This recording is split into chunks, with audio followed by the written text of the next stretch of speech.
For so many people, the first thing that they'll say is, I felt like I was destined to have issues with my memory because my mother or my grandmother did. And I've really been trying to break down that barrier and help people realize that while your genes play into that role, it's really your habits and your lifestyle that impacted the most. I heard this quote from Dr. Mark Hyman, who's big into aging and longevity. And he said, your genes load the gun, but your lifestyle pulls the trigger. Welcome to Aging in Style with me, Lori Williams. I'm an optimist by nature, and I believe you can follow your dreams at any age. My grandmother's journey with dementia ignited a passion in me to work with seniors. I've spent the past 13 years learning about seniors and aging. In my mid-50s, I followed my own dream and founded my company, where I use my expertise to help seniors locate housing and resources. On this podcast, we cover all aspects of aging. Join us each week to meet senior living experts and inspirational seniors who are following their dreams. The fact is, we're all aging, so why not do it in style? Hi, welcome to today's episode of Aging in Style. So if you follow the podcast, you know that we have talked about all different types of therapies and services for seniors, including physical therapy and occupational therapy. But the one that we have not addressed yet is speech therapy, and it is so important. So I have a wonderful guest today that I'm going to introduce you to. Her name is Francine Waskavitz. I hope I said that right. Good. She is the owner and head coach at Longevity Coaching. She's a speech language pathologist and a certified health and nutrition coach. And she's dedicated to helping older adults and seniors maximize their long-term memory and cognitive health. So her mission is to help raise awareness on the importance of memory health and to guide seniors in taking early action to support their mind and memory as they age so they can stay ahead and thrive in their lives that they've worked so hard to create. Francine also is a creator of the Memory Wellness Wheel assessment, and we'll get into what that is. And she uncovered how to use the power of food and lifestyle to nourish, heal, and thrive. Her programs are designed to help older adults and seniors overcome and prevent memory loss. That is so important. So thank you, Francine, for being on the show. Thank you so much for having me. I'm excited to be here. Great. Well, before we jump into speech therapy and what that is, tell us how you decided to work with seniors. What brought that on? What inspired you? You know, it's interesting because I didn't grow up around seniors. I didn't have grandparents that I got to really meet or that lived nearby. And so I never really got exposed to seniors until I was in graduate school. And I was, being placed in working in peds, working in geriatrics. And I just fell in love with it. I'm a little bit of an old soul. And so I think that their stories and their pace of life just resonated with me. And I've loved it ever since. I've been doing it for 10 years now.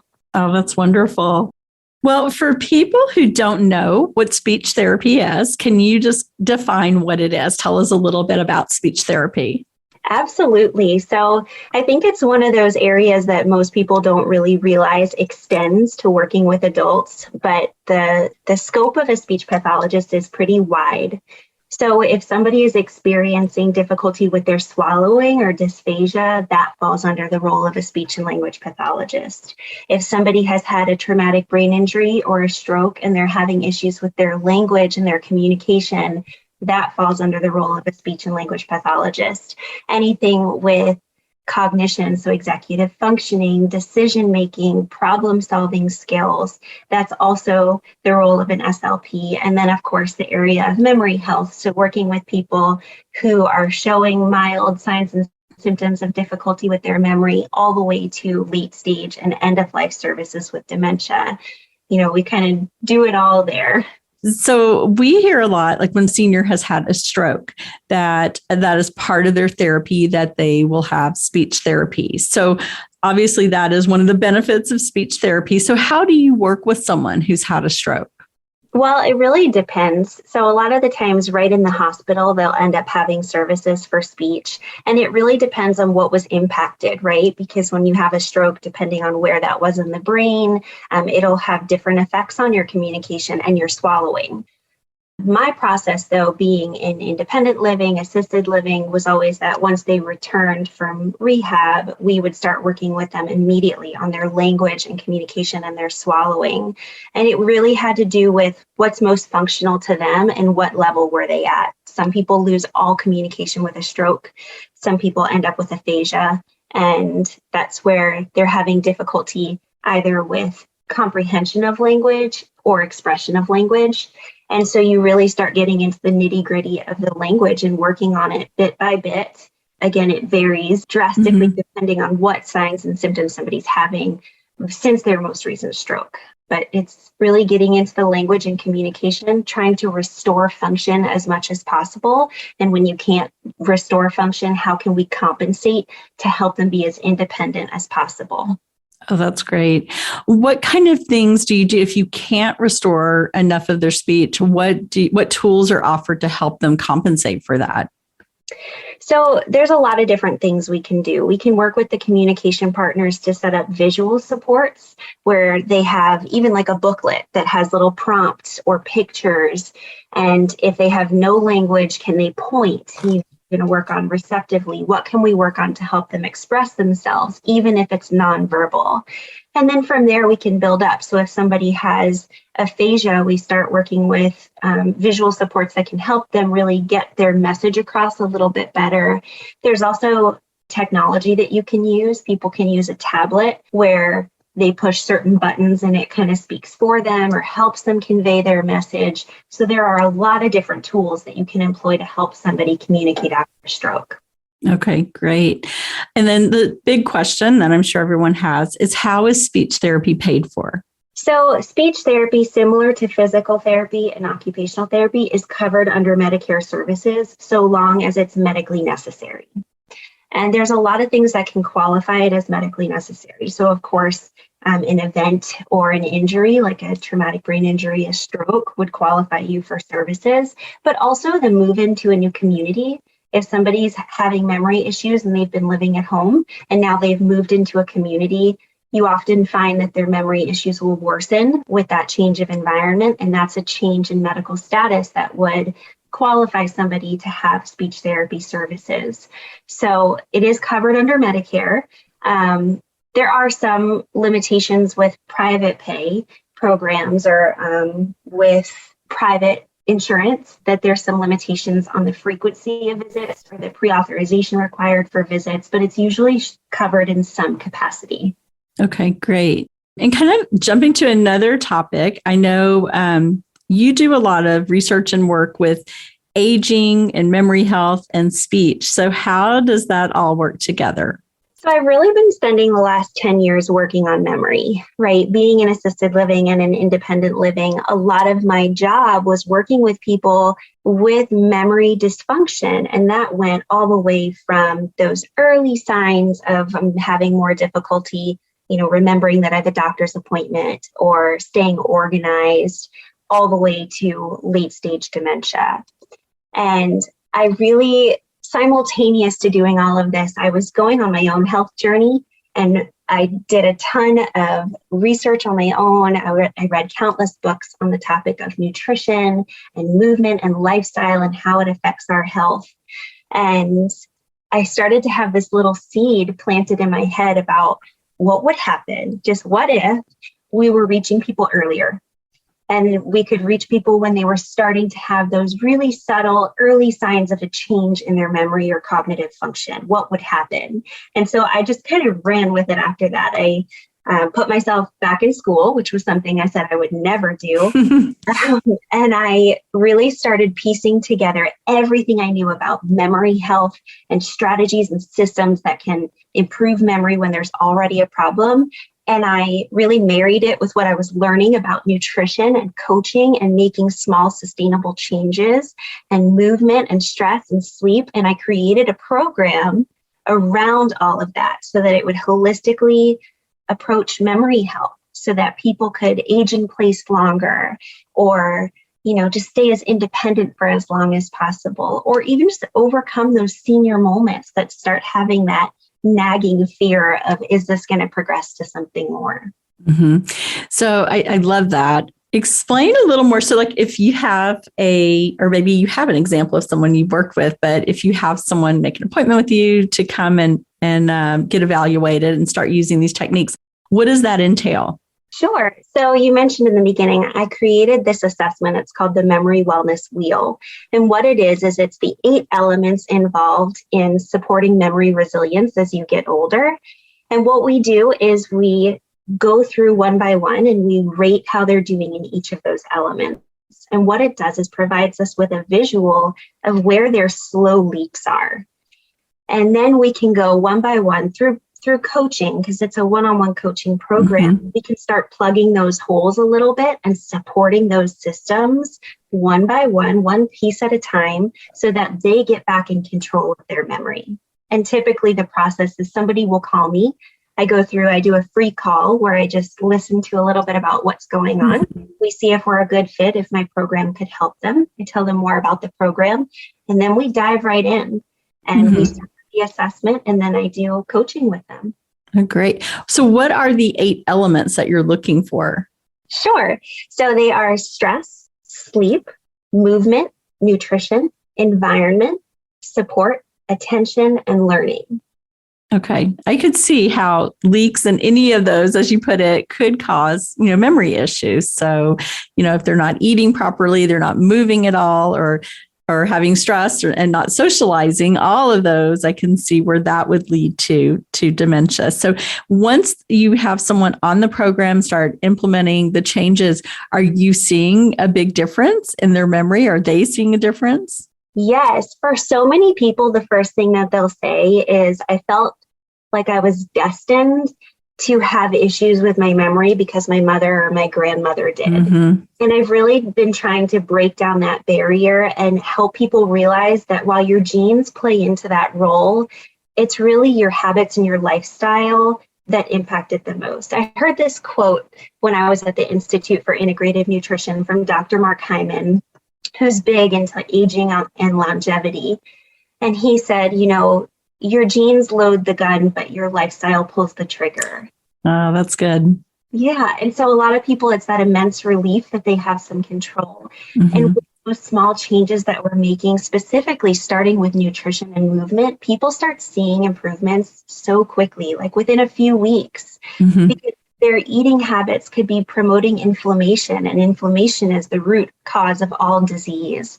And so it causes that brain fog that settles in over time and makes the thoughts feel less automatic, and the words stuck on the tip of your tongue, or the thoughts just you lose your train of thought all the time. That's brain fog really hard at work there. And so they do start seeing improvements relatively quickly once they're in my world and we're working through this program.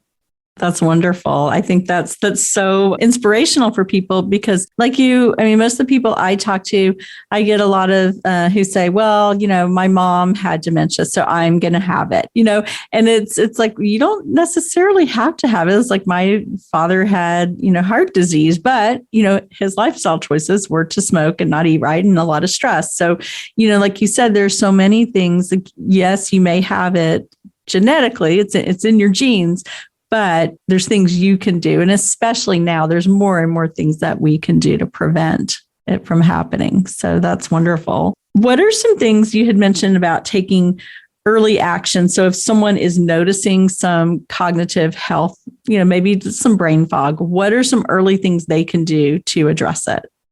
Sure. The first thing I would always recommend is speaking with your physician. You've had a lot of people on this podcast about you sharing rates of dementia, and also discussing that topic of mild cognitive impairment. It is critical, and it's underdiagnosed. And it's something that if you're experiencing those subtle changes, even if it's not mild cognitive impairment, if it's just subjective and only you are noticing it right now, it's still critical to mention it to your healthcare provider just to get on the same page. Other than that, I would say really starting to increase your awareness. Brain fog is settling in. How? What is it impacting? How often is it happening? You can't improve something when you don't fully understand what's happening when it's happening. And so really starting to become hyper aware and vigilant about taking note of those moments that you're getting stuck or feeling that brain fog settle in. And then with taking early action, finding support, letting your family know a little bit about what you're doing, taking your healthcare provider in on this with you. And then if you're still struggling, seeking out a service that can support you and guide you through what to do next, because it can feel overwhelming. Mm-hmm. If people will spend time researching, and we know Google can be like your best friend or worst enemy, but they'll hop on there and it's like, there's so many things I can be doing, but where do I start? And so having, support to help you with where to start and how to make those changes is really valuable. Do you also find that a lot of people, they don't want to say anything? They know something's going wrong. It's not quite right, but they don't want to bring it up and acknowledge it. It's maybe a little bit of denial, or they're going to ignore it, or they're so stressed out about it that they don't want to tell anyone. They're trying to hide it. Do you find that too? Yes, absolutely. And masking and denial are part of memory change. That's actually in the early stages, you'll start to see that. But it's empowering when you tell people, we're here for you and we can support you. And, I've had people come to me that say, like, I don't want to tell my family. And I tell them, it can be our little secret. Let's just start taking action here. And really, when they start opening up about it, sometimes even just getting it off your chest to somebody, especially someone who's not around you, like not a family member, but a healthcare provider or, a coach like myself, it helps them breathe that sigh of relief. Like, okay, now I've opened the door to talking about this. I think I can talk about it a little bit more. Yeah. And if you could just define for our audience, mild cognitive impairment, what does that exactly mean? And what are the signs of that? Sure. So I'm actually, if I may, I'm going to take it a step ahead of that, where somebody's having a subjective memory change. That is when you're noticing those chronic moments of forgetfulness, that brain fog, thoughts feeling less automatic, and you are noticing it. It's happening enough that each time it happens, it's like, there it goes again. But the people around you aren't quite noticing it yet. If that is left unaddressed, it progresses or can progress into a mild cognitive impairment. And mild cognitive impairment is really when somebody is having difficulty with their memory and their thinking that is not yet affecting their functionality. They're still able to manage their household or their finances or to drive.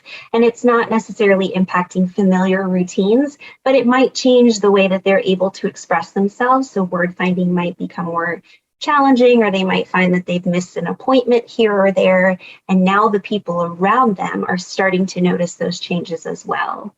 And as we learned, and I know, again, you've talked about this on your podcast before, mild cognitive impairment can be a precursor to dementia. It's not dementia, but it can progress if it's not addressed.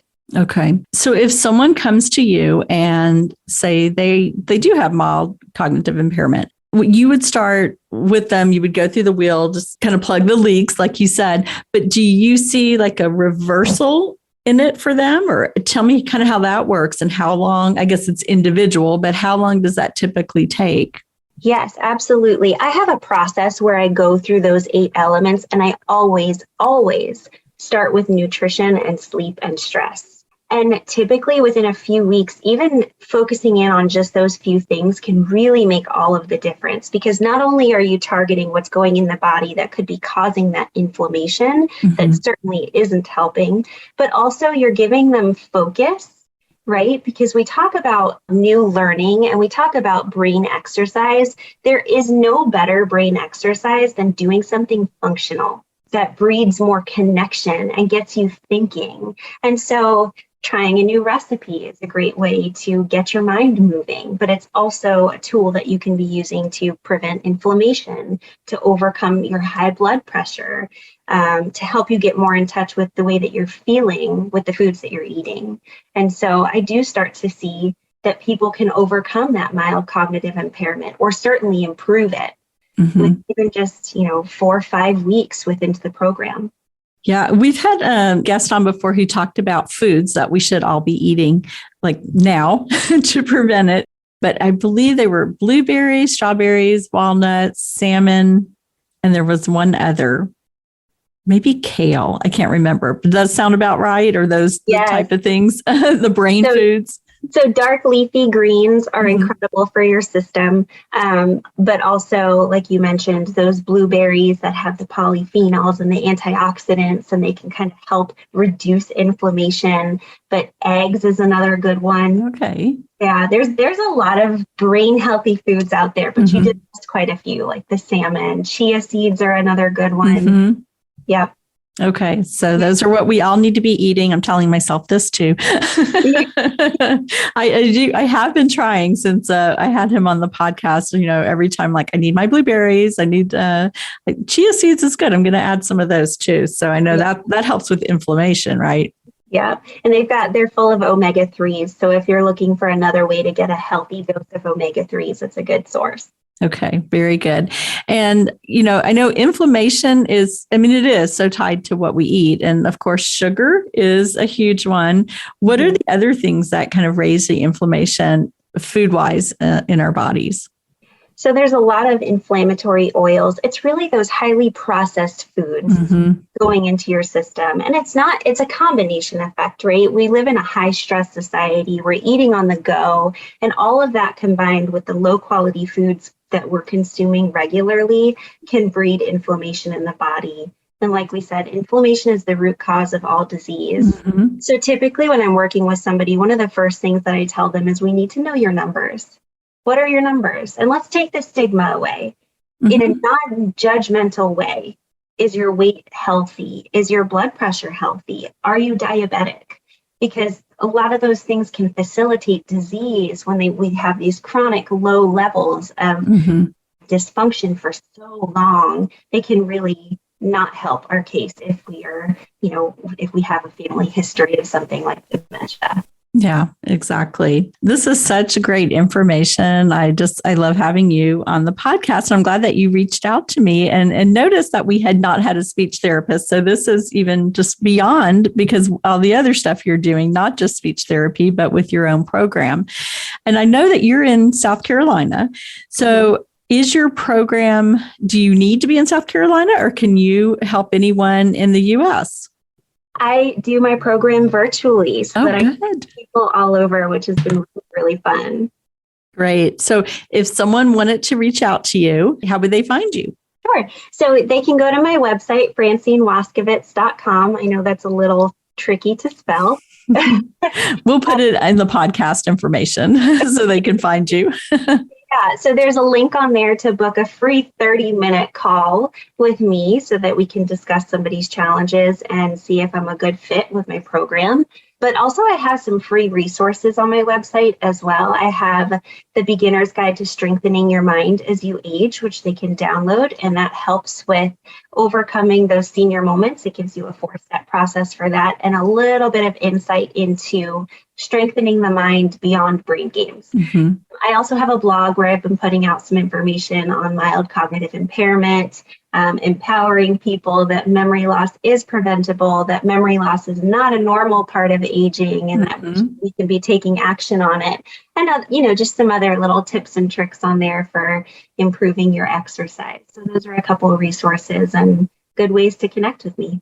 Great. Well, excellent. Oh, we did also mention, so speech therapy is covered by Medicare, but unfortunately, when something is preventative, like what your program is, it is not. So your program is private pay, correct? It is. It's private pay only. Like you said, unfortunately, Medicare does not yet see the value of preventative health services, but really, I'm always telling people investing in your health now can actually save you a lot of money out of pocket down the road. So yes, it's an investment, but I don't think there's any better investment than in yourself. Absolutely. If it helps you, live the life that you want to in this next chapter, then have a better quality of life. And absolutely. Well, I so appreciate you being on the show. Thank you so much. Thank you for having me. This has been so fun. Good. Yes, it's been fun for me too. And I always, for myself, I'm always taking in all this information because I certainly don't want dementia. But anyhow, and I share all this with my husband too, because he's a little bit older than me. just a little bit. Anyhow, so thank you so much for being on the show, and thank you all for listening. To find more information and see all of the podcasts, you can go to my website, which is loriwilliams-seniorservices.com. We have a lot of information there, and we will have Francine's info in the podcast. We always have in the podcast notes how to reach her. So we'll be putting all of that out so you'll be able to find her and give her a call. Thanks so much for listening, and we'll talk to you next week.